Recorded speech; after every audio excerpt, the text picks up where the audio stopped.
भाई साहब, अगर इस बार बिहार में महागठबंधन की सरकार बनती है तो मुख्यमंत्री के अलावा एक दो तीन नहीं बल्कि चार चार डिप्टी सीएम बनाए जाएंगे। ऐसे में सवाल ये उठ रहा है कि इन चारों डिप्टी सीएम की कुर्सी पर कौन बैठेगा।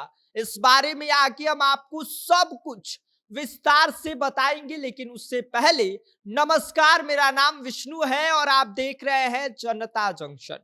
भाई साहब, बिहार की सियासत में कुछ इस बार ऐसा पकड़ा है जिसकी खुशबू पूरे सूबे में फैल चुकी है।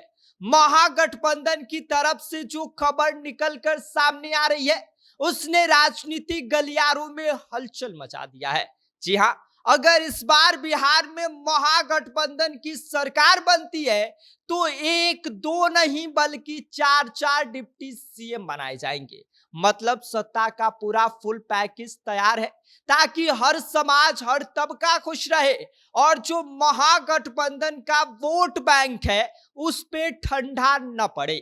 तेजस्वी यादव पहले ही बतौर मुख्यमंत्री का चेहरा तय हो चुके हैं, यानी कि ओबीसी कार्ड का पूरा रास्ता खुल चुका है और ओबीसी समाज अब तेजस्वी यादव के साथ है, क्योंकि ओबीसी समाज पर तेजस्वी यादव की अच्छी खासी पकड़ है।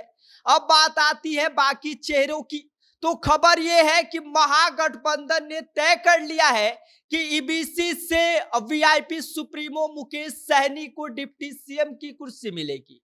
इसके अलावा एक मुस्लिम चेहरा, एक दलित नेता और एक स्वर्ण चेहरा भी उप मुख्यमंत्री की कुर्सी पर बैठेगा।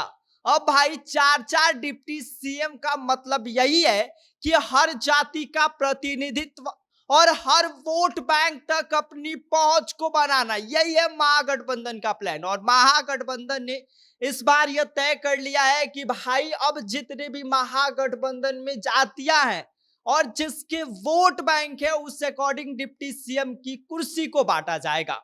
और यह तय किया गया है कि अगर सरकार बनती है तो एक दो नहीं बल्कि चार चार डिप्टी सीएम बनाए जाएंगे। और पहली डिप्टी सीएम की कुर्सी पर मुकेश सहनी को बिठाया जाएगा और बाकी की जो तीन डिप्टी सीएम की कुर्सी बच रही है उस पर एक मुस्लिम नेता को बिठाने का प्लान अब महागठबंधन का है। एक दलित नेता को बिठाया जाएगा और तीसरा स्वर्ण नेता को बिठाया जाएगा, ताकि सारा जो वोट बैंक है उसको मैनेज किया जा सके और सब तक अपनी पहुंच को पहुंच बनाया जा सके।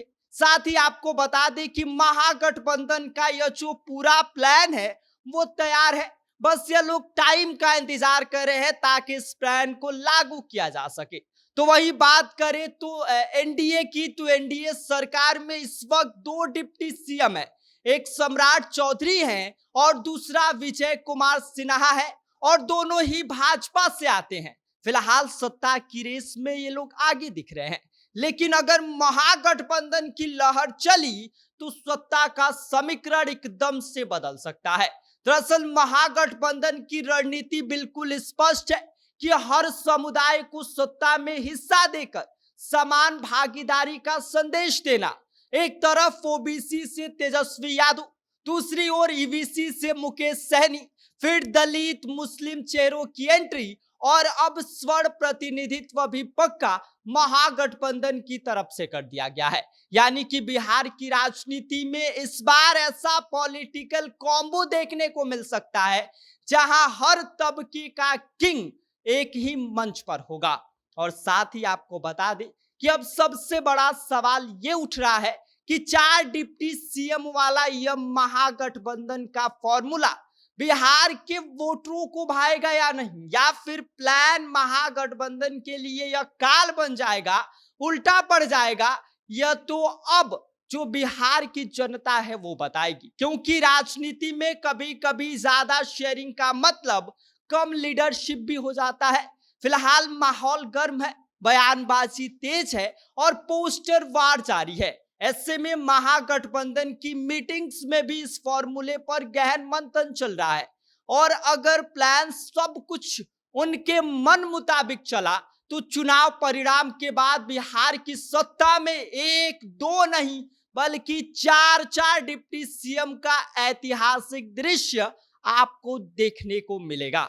अब सवाल बस इतना बच रहा है कि मुकेश सहनी के बाद वो 3 चेहरे कौन होंगे जो डिप्टी सीएम की कुर्सी पर बैठेंगे।